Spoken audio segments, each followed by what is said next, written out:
சமையல் ஆச்சுனா இன்னைக்கு நான் ஒரு சூப்பு தயார் பண்ண போகிறேன். கடலைக்கத்திரி, மிளகு, கிராம்பு மூணையும் வச்சு ஒரு சூப்பு செஞ்சு ஆஸ்மா இதுக்கு வைத்தியத்துக்காக ஒரு சளி ஆஸ்மா உள்ளவங்களுக்கெல்லாம் ஒரு வைத்தியம் இன்னைக்கு தயாரித்து போட போகிறோம்.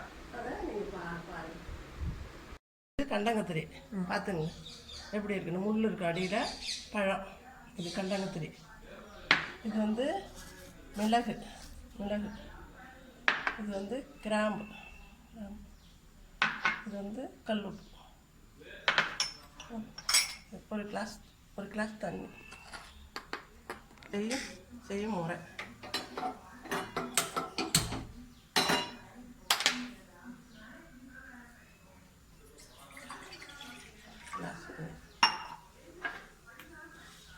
மிளகு, கொஞ்சம் மிளகு, ஒரு 4-5 கிராம்பு. அந்த கண்டங்கத்திரியை நறுக்கி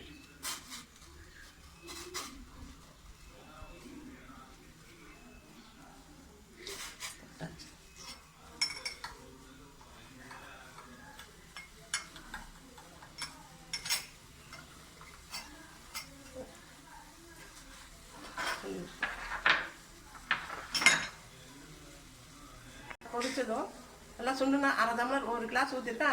அரை கிளாஸ் ஆனோன்னே அதை வடிகட்டி சாப்பிடலாம்.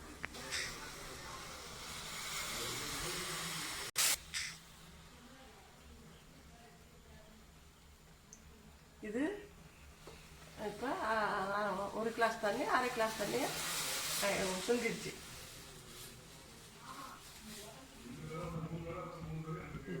இதை நம்ம இப்போ வடிகட்டி பவுலில் வச்சுருக்கேன்.